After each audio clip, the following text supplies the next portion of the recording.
So what are your strengths? What are your weaknesses? These are classic questions really, and sometimes pop up in medical school and dental school interviews.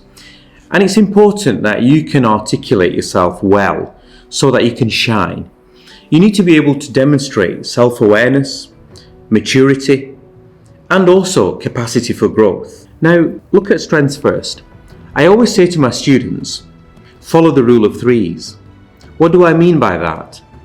I need you to think about 3 strengths that you could talk about fluently. Now, there are many strengths, and between us, they can be different. I might be strong in a few areas that are different to you, and you could be different to the next person. So you need to find what are the unique strengths that you feel you have. You should be able to bullet point those, all right? And not only that, you can't stop there. You then need to give me some anecdotes. For example, you may say one of your strengths is resilience, is grit. But then you should be able to give me an anecdote, a story that demonstrates that. That could be from work experience. That could be from time spent helping your father's business. That could be the time spent working at the local restaurant. That could be volunteering, work you did at the hospice, shadowing some doctors, a whole host of experiences from which you can derive some anecdotes. Now, most of you, at some point, you'll have done or you will be doing personal statements. That's required to apply to universities in the UK. Now, in there, you'll have spoke about work experiences and volunteering and working.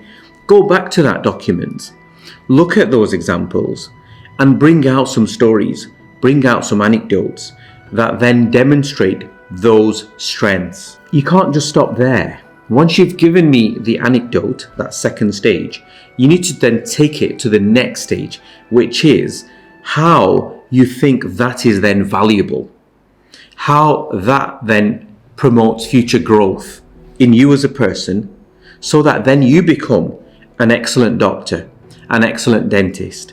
So can you see, it works in a circle. You start off with labeling, with pointing out your strength.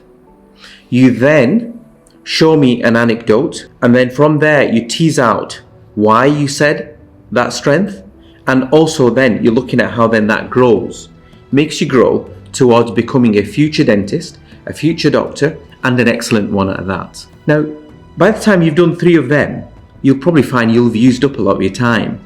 And that's why I say to my students, well, look, there's no point talking about 10 or getting into the habit of listing 10 different things that you can't then explain properly.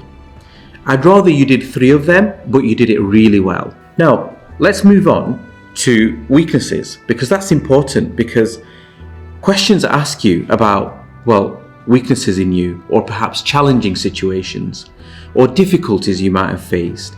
There may be room for growth. Now, anybody that's human, you'll accept that we need to grow. We can't all be perfect. We're not all robots, right? We all have areas which we can develop. And universities want to see that, and they want to see people who acknowledge that, because it's only then, when we acknowledge we have room for growth, that we then think about how we can grow, how we can improve. And it's good, it's nice, it's human to be able to identify those, and then in a professional way, have a strategy towards growing and developing. I'll give you an example. When I remember when I applied to medical schools, one of my weaknesses was I could not stay awake at night. I'm not nocturnal at all. So I thought, hang on a second, during my shadowing experience, doctors, nurses, all these colleagues were working twilight shifts.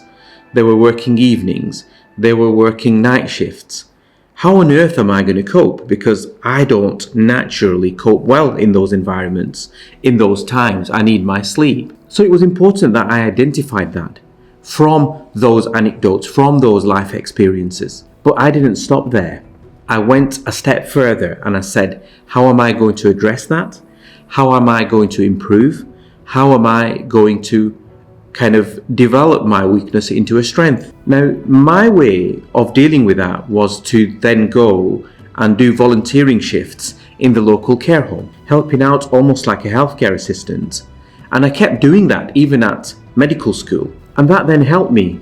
It helped me to kind of mentally and physically shape up so that by the time I became a doctor, I was able to handle those shifts, handle those times when I had to do unsocial hours, difficult times when you're on your own. You had to dig in and kind of develop your resilience so you can manage. Those are the times when you have to kind of make decisions and work on your own and have that ability to look after people, to lead a team of people in times when seniors might not be available, help might not be available. People may actually be more sick in the evenings and nights. So I hope that anecdote helps you. So think about, again, going back to rule of threes, what are 3 areas of growth you might have? What are the stories that demonstrate them? And how can you then demonstrate growth? How you are developing those weaknesses towards strength? I hope that helps.